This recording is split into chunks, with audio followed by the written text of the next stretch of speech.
우선 아, 오늘 오늘은 또 아침부터 캡스에서 연락이 와서 그 춘포에 가서 좀 수리 좀 했어요. 바람이 많이 불어서 이게 문이 흔들리다 보니까 이제 보완이 된 상태에서 이제 문이 열려서 그래서 이제 캡스 요원이 출동해서 임시 조치를 하고 해서 이제 가서 수리를 했는데 그리고서 이제 이런저런 일을 보고 이제 그런 거 한번 출장이 걸리면 이 좀처럼 그림 그리는 상태로 돌아오기가 들어가기가 참 어려운 것 같아요. 그래서 그림을 그리려면은 그냥 아침부터 화실로 바로 딱 가는 게 최고고, 또는 뭐 새벽에 그 다락방을 올라가거나 뭔가 이제 그 공간에 가야 되는데 그 공간에 못 가게 되는 상황에서는, 그러니까 인간이 좀 공간의 지배를 받는 편이라서 이렇게 어쨌건 화실이라는 공간에 들어가야 되는데 참 아쉬워요, 그렇게 못할 때는. 그래서 오늘은 좀 아쉬운 하루였고, 제가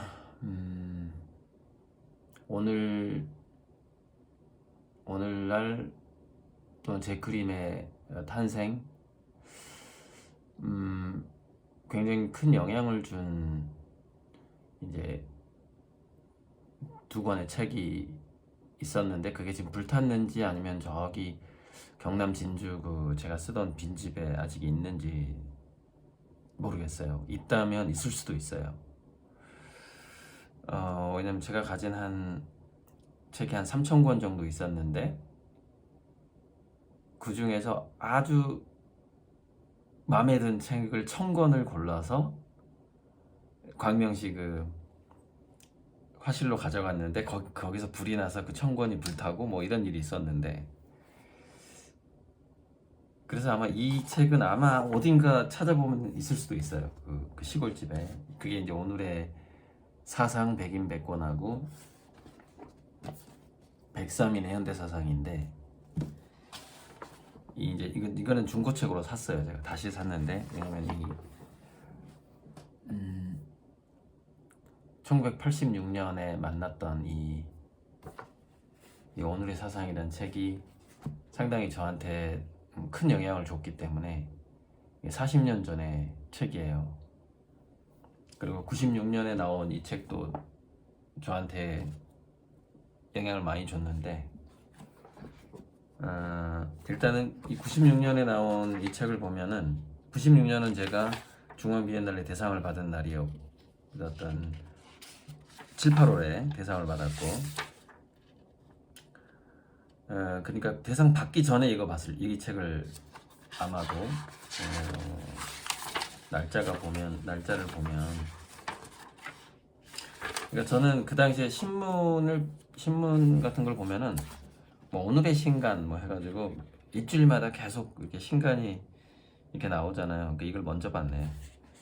5월 25일 날 나왔으니까 96년 5월 달에 나온 거예요. 96년 5월 달에. 그러니까 이 책을 먼저 보고 봤겠죠. 그리고서 그 작업을 또 하고 해서 저기 대상을 받고 그랬겠죠. 자,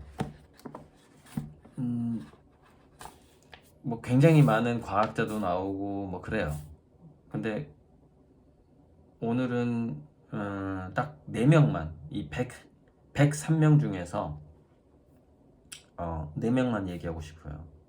그게 뭐냐면은 백남준하고 깊은 연관이 있는 마셜 맥루한하고 백남준이 여기 들어가요. 2명이. 이게 이제 제가 사상가로서의 백남준을 만난 책이 이 책이었어요. 저는 이 책인 줄 알았어요. 이 책인 줄 알았는데 이건 40년 전, 이건 30년 전에 본 책인데 제가 이 책으로 착각했던 이유는 뭐냐면 그때 이미 백남주를 제가 알고 있었고 86년이면 그러니까 제가 초등학교 5, 6학년 때 그때 제 삼촌이 미대 지망생이었어요. 그래서 삼촌이 개인적으로 이렇게 동양화를 배우는 스승이 광주에가 있었고 마침 광주에 무슨 변두리 무슨 부대에 방위를 받고 있었어요.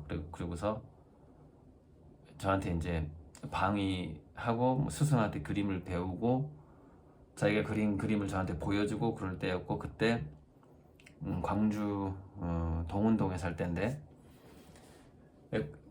그때 이제 삼촌 나이가 그러면은 23살 정도 된단 말이에요. 왜냐면은 대학을 삼촌이 서울대를 25살에 들어갔어요. 중대를 24살에 합격을 했고 했다가 그만뒀고 왜냐면 학교 자체를 늦게 들어갔죠. 왜냐면 아예 중학교를 안 다녔기 때문에 그만큼 가정 형편이 이 학교를 다닐 만한 형편이 아니었어요. 우리 집이. 그리고 막내 삼촌 같은 경우에도 공부하면 할아버지가 오히려 혼을 냈고 일을 시킬 생각만 했지 공부하는 걸 싫어했어요. 싫어했어요. 아 참 이게 또 집안 얘기하면은 그러니까 우리 집안도 오로지 장남 몰빵 집안이었는데 한 놈만 공부시킨다 집에서 이런 집안이었는데 이제 우리 아버지가 여차저차 뭐 어떤 사연으로 해서 이제 월남전에 가가지고 전사를 하게 되니까 이제 이게 집안이 완전히 엉망이 되는 그런 상황에서 이제 각자 도생을 해야 되는 막 이런 상황에서 학교도 제대로 못 가고 그래서 삼촌이 이제 개척자죠. 그렇게 부모의 도움 없이 갔으니까 대학을 어쨌건 그래서 그때부터 이제 개간 미술을 봤단 말이에요. 삼촌이 자꾸 이게 딴 쪽으로 전에 다 얘기했고 언젠가 또 할 때가 있겠죠. 집안 얘기는 그래서 개간 미술을 그 삼촌으로서는 미대 지망생이고 지금 그림을 배우고 있고 하다 보니까 개간 미술을 볼 만한 나이죠. 나이가 23살이고 다른 지금 자기 친구들은 미대 다니고 있는데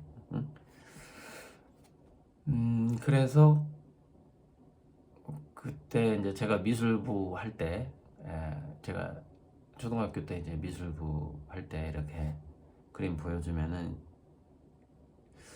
제가 봐도 제가 초등학교 5, 6학년 때 그 데생과 수채화 실력이 상당했던 것 같아. 지금 생각해 보면 그때 어떻게 그렇게 내가 사람들의 얼굴을 그렇게 그렸을까 그런 생각이 이제 지금 뭐 남아있진 않지만은 그래서 삼촌은 제가 이제 미술에 재능이 있는 걸 어려서부터 봤기 때문에 알았고 하지만 미대 가기를 원치를 않았어요. 자기가 미대를 갈 거니까. 그러니까 아무튼 그런 상황에서 이제 이 책을 만나게 된 거죠. 이 책을 내가 서울에서 만났어요. 왜냐면 86년이면 제가 낙성대 강감찬 장군 탄생지에서 자취를 시작할 때였는데 광주 인성고를 퇴학 후 자퇴 처리를 하고 그 사연은 제가 정겹골지 서울대가다에 자세히 있어요. 그래서 그 책을 나중에 다 이렇게 선물로 드릴게요. 약간 자서전에 다 그 당시 1986년에 어떤 상황이었고 뭐 이렇게 다 있는데 잠깐만 이게 언제 나왔나? 이게 1월 오니까 그렇지. 딱 제가 상경했을 무렵이네요. 서울로 갔을 무렵에 이게 나왔고 그게 그러니까 저는 이 책을 강감찬 장군 탄생지 낙성대에서 이 책을 만든 거죠. 오늘의 사상이라는 책을. 그런데 여기 보면은 103일의 현대사상하고 달리 이 동아일보사가 그 아마 과학 동화도 나오잖아요. 그러다 보니까 100명의 사상가를 뽑았는데 과학자를 상당히 많이 뽑았어요. 이 책이. 자연과학에서 100명 중에서 15명을 뽑았어요. 여기가 자연과학 편이에요. 여기 15명의 자연과학자가 나와요. 여기에 그 프리초프 카프라 당연히 나오고, 엔트로피 나오고, 그 다음에 뭐 가이아 이론까지는 안 나오는데 엔트로피 이론이 나오고요. 그 다음에 혼돈 이론, 카오스 이론 나오고요. 뭐 빅뱅이라든지 뭐 이런 거 다 나와요. 하이젠베르크 불확정성 원리도 나오고요. 이미 여기 다 토마스 쿤의 과학혁명의 구조 이런 아주 굵직한 그 당시의 과학적인 과학자들하고 과학 사건들이 벌써 여기 소개가 되고 있는 거죠. 그럼 맨 마지막에 여기 보면은 그 일리아 프리고진의 혼돈으로부터의 질서가 나오잖아요. 제가 1996년에 중앙 비엔날레 대상을 받았던 작품의 제목 카오스 혼돈으로부터의 질서 여기 나오잖아요. 혼돈으로부터의 질서. 그러니까 이제 뭐 다 이해할 수는 없더라도 이 몇 페이지씩 나오는 이 사상가들이 다양하게 읽는다는 게 그때는 뭐 한 사상가에 빠질 만한 시간도 없고 뭐 영어 단어 외울 때니까 그때는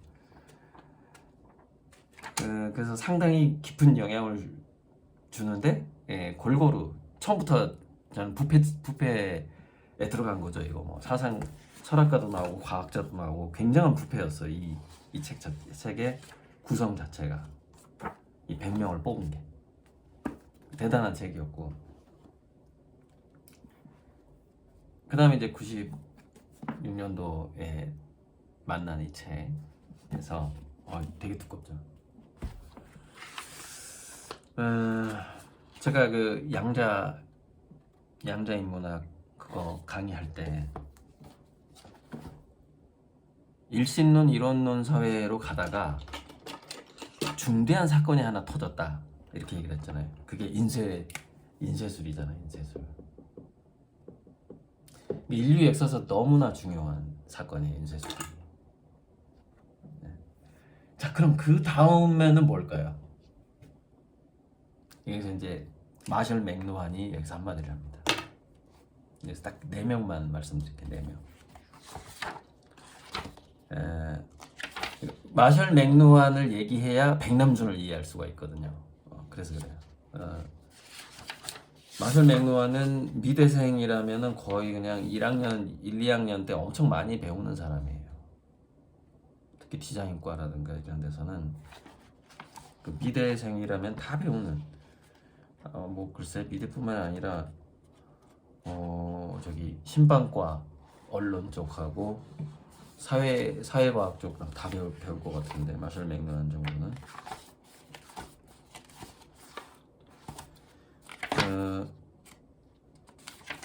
핵심이 마셜 맥루한의 이제 핵심이 뭐냐면 미디어는 메시지다로도 아주 유명한 미디어가 메시지다라는 매체가 메시지다라고 여기는 번역이 돼 있던데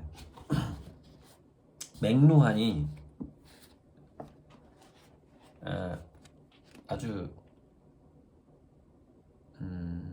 네, 이 말만 너무너무 중요한 핵심적인 우리 인류사의 핵심적인 말인데 우리는 도구를 만들고 도구가 우리를 만든다예요. 마치 사람이 책을 만들고 책은 사람을 만든다. 어쩌면 그 얘기가 맥루한의 이 말을 그냥 이렇게 좀 차용해간 명언일 수 있어요. 인간이 도구를 만들고 도구가 인간을 만든다라는 그런 말을 한 사람이죠.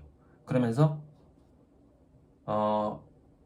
우리 지구 전체의 현대 문명의 정치적, 미적 질서를 전복시킨 두 가지의 기술 혁명이 있다 이렇게 얘기해요. 딱 두 가지를 뽑을 수 있다. 그러면서 딱 두 가지를 얘기합니다. 그게 바로 하나가 인쇄술이고 또 하나가 전자기술이에요. 컴퓨터를 말하는 거죠. 이거죠. 근데 저는 이게 더 훨씬 큰 사건이었다고 생각해요. 인쇄술이. 그리고 드디어 바야흐로 인간 사회, 인류 사회에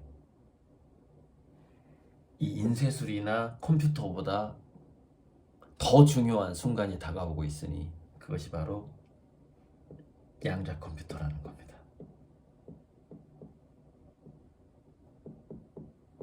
너무나 중요한 사건이에요. 그 이전과 이후로 완벽하게 갈라버릴, 아직 상용화 안 됐으니까 아직 우리가 체감을 못하고 있지만 그 시대가 다가오고 있는 거예요. 제가 중국의 양자 컴퓨터가 머지않아 공개될 거라고 뭐 한두 달 전에 얘기했던 거예요. 계속 나오고 있죠. 구글의 윌로우보다 100만 배 빠르다는 거예요. 현재 나와 있는 중국의 양자 컴퓨터가 구글 윌로우보다 100만 배가 빠르다. 그리고 양자 우위, 즉 슈퍼컴퓨터보다 뭐 1000조 배 이미 양자 우위를 달성했다. 이렇게 지금 믿거나 말거나지만 지금 발표를 했어요. 한 2, 3일 전에, 이틀 전인가. 이틀도 안 된 것 같은데 보니까 언론에 많이 안 나오더라고요. 많이 나오진 않아요. 이게 상당히 쇼킹한 사건이기 때문에. 딥시크 가지고도 그렇게 많이 안 놀랐어요. 딥시크 가지고. 근데 지금 구글의 100만 배, 구글 윌로우보다 100만 배 더 성능이 뛰어난 거 우리가 지금 하고 있어. 이렇게 지금 발표를 해버렸단 말이에요. 중국에서. 이 사건은 향후에 분명히 3차 세계대전을 촉발시킬 만한 사건이에요. 굉장히 무서운 사건입니다. 자, 넘어가고. 그래서 마셜 맥루한이 인쇄술과 컴퓨터가 우리 문명을 엄청나게 바꾼 두 가지 사건이다. 이렇게 분석을 했는데 저는 이제 세 가지로 봐야 되겠죠. 인쇄술, 컴퓨터. 근데 컴퓨터와 양자 컴퓨터 너무 확연히 차이가 나긴 하지만 이렇게 봐야 돼요. 양자 컴퓨터는 양자 컴퓨터로 보면 안 되고 저는 이렇게 생각합니다. 이게 바로 AGI라고 생각하는 거예요. 그래서 어쩌면 전 이게 남는다고 봐요. 인류 문명을 크게 바꾼 첫 번째가 인쇄술이라면 영원히 그 이전과 이후를 바꿔버릴 만큼의 쇼킹한 것이 인공 일반지능이다, AGI다 이렇게 보거든요. 그래서 이제 마셜 맥루한의 별명이 1990년 이후에 이제 미디어 매체가 엄청 발달하다 보니까 맥루한이 1964년에 썼던 미디어의 이해라는 책이 거의 예언서처럼 떠받들어져요. 찬양을 받아요. 그러니까 전자매체가 발달하면 이럴 것이다 얘기들이 다 맞아 들어가니까. 그래서 여기 196페이지에 보면 아주 재밌는 얘기가 나와요.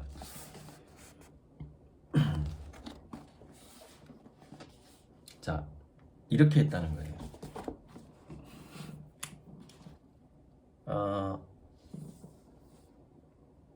인쇄매체 후에 근대 국가가 시작됐다는 거예요. 인쇄매체 때문에 근대 국가가 시작했다.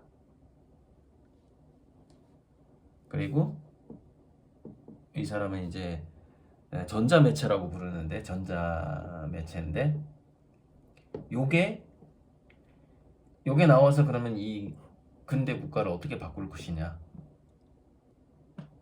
이렇게 인류 사회를 다시 새로운 부족화를 만들 것이다 이렇게 예언을 한 거예요. 이건 거의 예언이에요. 그 당시 지금 SNS가 있어가지고 전 세계인들이 덕연의 시대가 됐잖아요. 제가 말했던 덕연의 시대. 새로운 어떤 지역적인 동호회가 아니라 각자의 취향대로 뭉치는 전 세계인들이 이렇게, 그래서 그 재부족화라고 맥루안이 표현해. 지구촌이 부족이 만들어지는데 이게 오프라인 부족이 아니라 취향의 부족들이 만들어지기 시작한다라는 것을 벌써 1960년대 얘기를 한 겁니다. 그러니까 예언자라는 칭호를 받는 거예요. 재부족화 돼가고 있다. 그때 딱 얘기하는 거예요. 그거 말고도 이제 그 미디어의 미디어가 정치적으로 도구화 될 것이다 이런 것도 다 얘기하고. 그래서 예언자의 평가를 받는 사람이 마셜 맥루안이죠. 그런데 마셜 맥루안의 전체 메시지는 뭐냐면 이걸 약간 부정적으로 봅니다. 미디어가 지구촌을 더 가깝게 만들어주고 재부족화를 하고 하는데 뭐랄까 사람들을 진실로부터 멀어지게 하는 그런 부정적인 측면에 대해서 더 얘기를 한 거죠. 근데 이거를 비튼 게 백남준이에요. 마셜 맥루안을.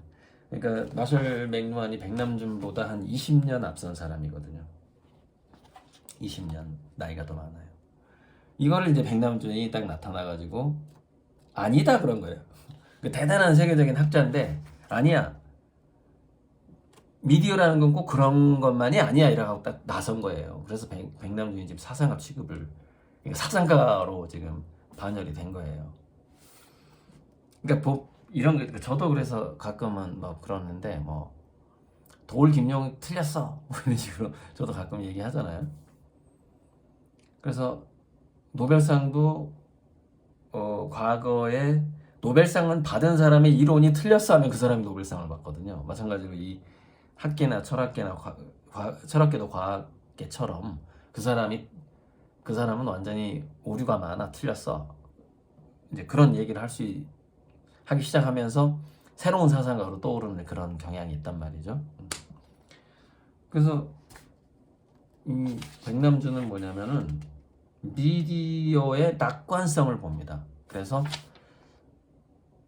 미디어를 놀이처럼 대하죠. 장난처럼 대하고. 그래서 결국에는 미디어가 이 세상을 유토피아로 만들 것이라는 낙관성을 자기 작품에 표현을 하는 거예요. 그게 이제 마셜 맥루안하고 약간 색깔이 다른 거죠. 그래서 자, 마셜 맥루안은 이렇게 말했죠. 인간은 도구를 만들고 도구가 인간을 만든다. 근데 이게 백남준의 대표적인 명언. 나는 기술을 더 적절히 증오하기 위해서 기술을 사용한다. 기술을 증오하기 위해서 기술을 사용한다. 이게 상당히 낙관적인 건데, 낙관적인 발언인데, 우리가 AI 로봇이 갑자기 아이로봇이라는 영화에 나오잖아요. AI 로봇이 인간을 공격하기 시작하잖아요. 그러니까 그 공격을 막는 것도 AI 로봇이야. 그러니까 그 로봇의 반란을 로봇의 도움으로 진압을 하게 되죠. 그리고 그 중에 한 명은 사이보그, 로봇팔을 가진 형사가 끼어들죠. 그러면서 다시 평화를 되찾게 되거든요. 이런 말인 거죠, 백남준은. 그러니까 미디어의 부정성이 있지만 그걸 우리가 잘 사용하면 그걸 더 밝은 사회로 만들 수 있지 않겠는가. 그런 예술가로서 희망을 전달하는 거예요. 그래서 마셜 맥루안이 이렇게 연결이 되는 겁니다. 그래서 이렇게 얘기하는 거예요. 백남준은 그 어떤 다른 동시대 예술가보다도 앞으로 다가올 매체 시대의 새로운 세대들과 그 문화가 지니는 공포를 꿰뚫어 보면서 그 안에 내재된 희망을 포착한 예언가적 예술가이며 사상가이다. 이렇게 평가를 하잖아요.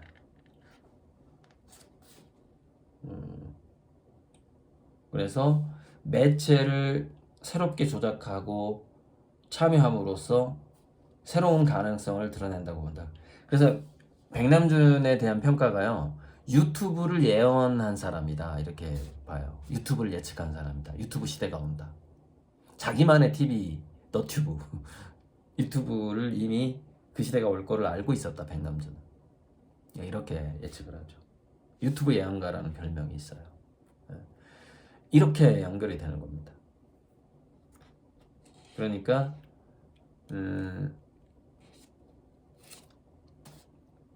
우리가 그 다중우주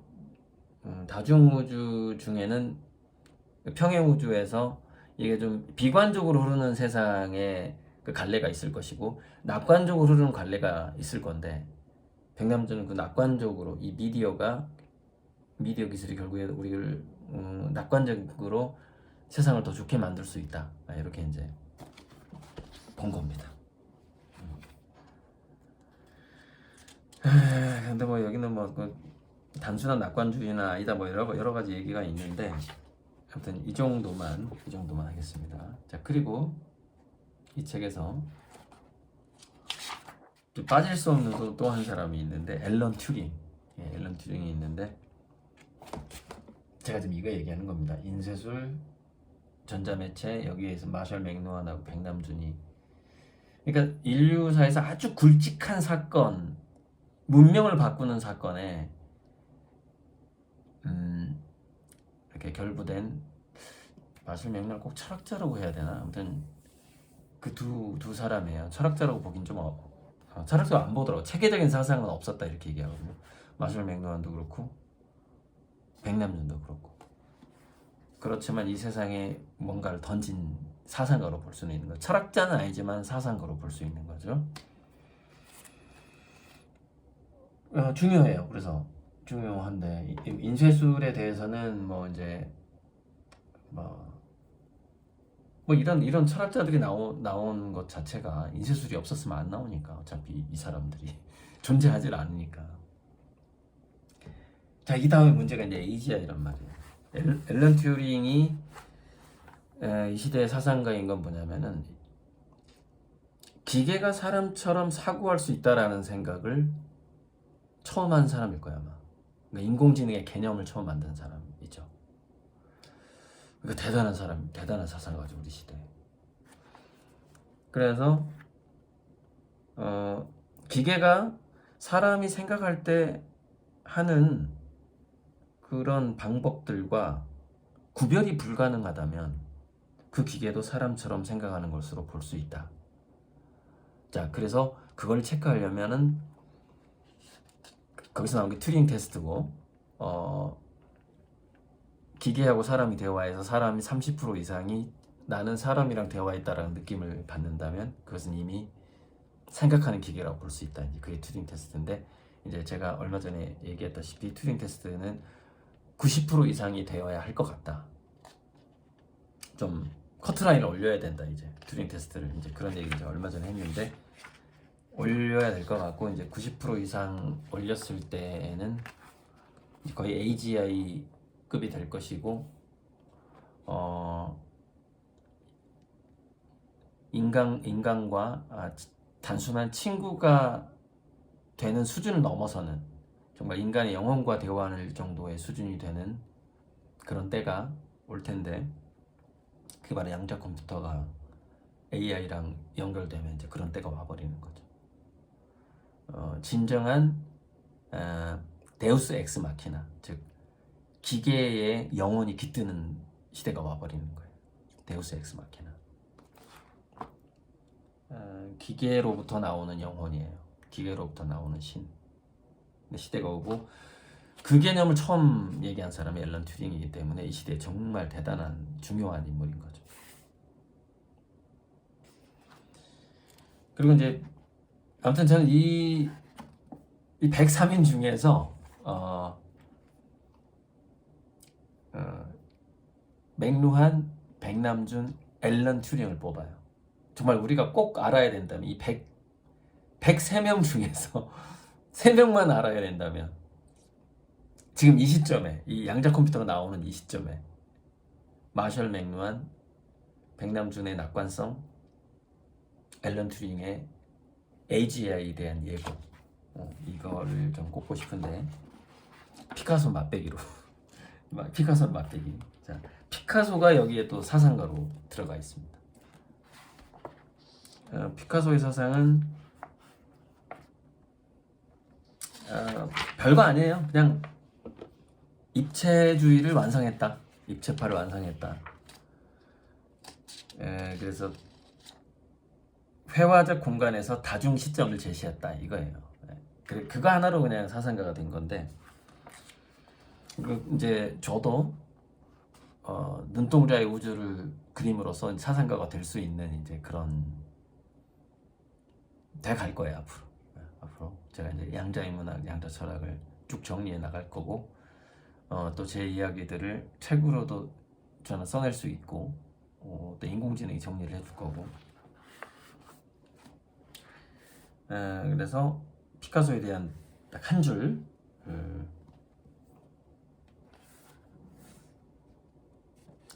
피카소의 입체적 이미지들이 좀 더 총체적 이야기 방식을 취하게 되면서 그의 회화와 조각 작품들은 탄탄한 입체적 구성물의 미적 효과를 더하게 된다. 그러니까 게르니카 이런 이후로 쭉 입체파의 어떤 정점에 이르게 되는 거죠, 피카소가. 그래서 대중적인 피카소 신화가 만들어진 근본 조건이다. 큐비즘이 아니었으면 피카소가 있을 수가 없어요. 그게 근본적인 조건이다. 피카소의 신화라는 것은.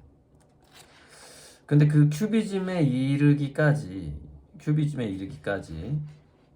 이렇게 어부제를 처음에 좀 하기도 했고, 좀 더 피카소가 주변에 이제 다양한 사람들을 만났는데, 마르셀 듀샹하고도 같은 모임에 있었다는 겁니다. 여기 읽어보면은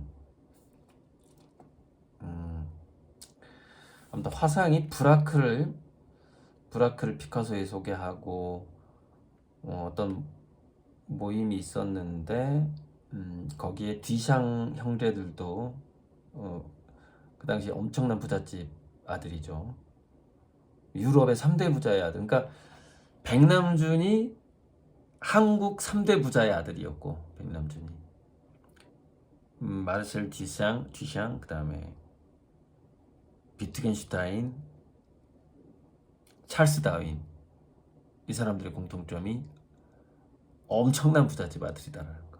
그래서 전혀 일할 필요가 없었고, 재산 관리하기도 귀찮아 할 정도의 부자였다.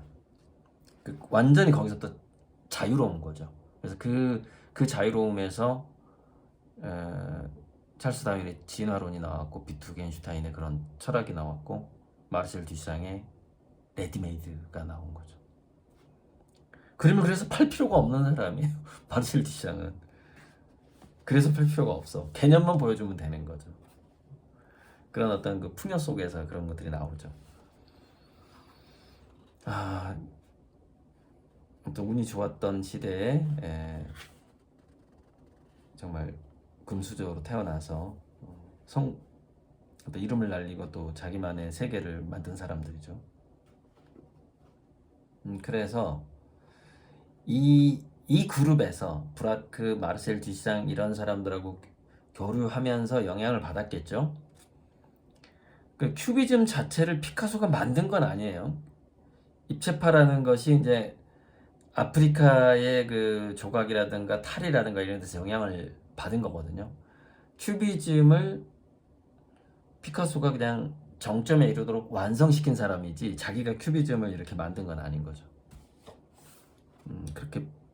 그렇게 본다면은, 뭐 그렇게 보더라도 제가 양자물리학에서 관찰자 역과 눈동자의 우주를 그린 건, 피카소는 뭐 다양한 일단 시각적인 영향을 받잖아요. 시각적인. 물론 저도 시각적인 영향은 받았겠죠. 어디서? 이게 영화에서.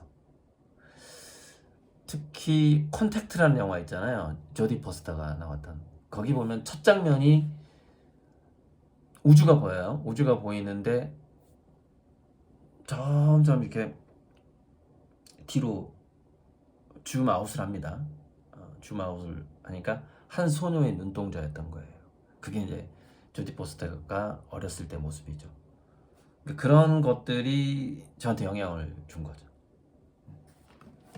아이디어를 힌트를 주고 이제 근데 하지만 그런 영화를 본다고 해서 눈동자의 우주를 그려야지라는 강력한 열망을 품기가 어렵죠. 왜냐면 관찰자 효과 자체를 모른다면 그것이 얼마나 이중슬릿 슈레딩거 고양이 이후에 그 눈동자의 우주가 얼마나 강력한 컨셉인가를 모른다면 강렬한 열망을 가질 수가 없겠죠. 그런 영화를 본다고 하더라도 그걸 기본적으로 깔고 있어야 그런 영화에서도 영향을 받게 되는 거죠. 아마 그게 조디 포스터의 컨택트가 2004년 정도였던가 더 일찍인 것 같기도 하고요. 조디 포스터의 콘택트가 같은 제목의 여러 영화가 있어가지고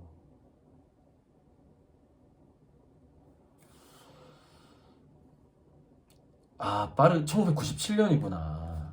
이거 굉장히 일찍 나왔네. 그러니까 이 책이 96년에 나오고 조디 포스터의 콘택트가 1997년에 나오네요. 그러니까 제가 97년에 이런 걸 보고 한참 있다가 10년 후에나 눈동자의 우주가 그 컨셉이 확실하게 잡히니까 어쨌건 영향도 있었을 겁니다. 조디 포스터 이 콘택트에 영향이 있었고 이 콘택트 보면서 정말 제가 많이 울었거든요. 왜냐면 조디 포스터가 돌아가신 아버지를 만나요. 콘택트에서. 그러니까 저한테는 저는 막 울면서 봤던 영화예요. 이 영화가. 우주로 갔는데 아버지를 만나고 왔는데 뭐 증거는 남아있지 않고 뭐 그런 좀 막판에 정말 좀 허무하게 끝나긴 하는데 재밌었던 것 같아요. 자, 포스터가 90 이렇게 생긴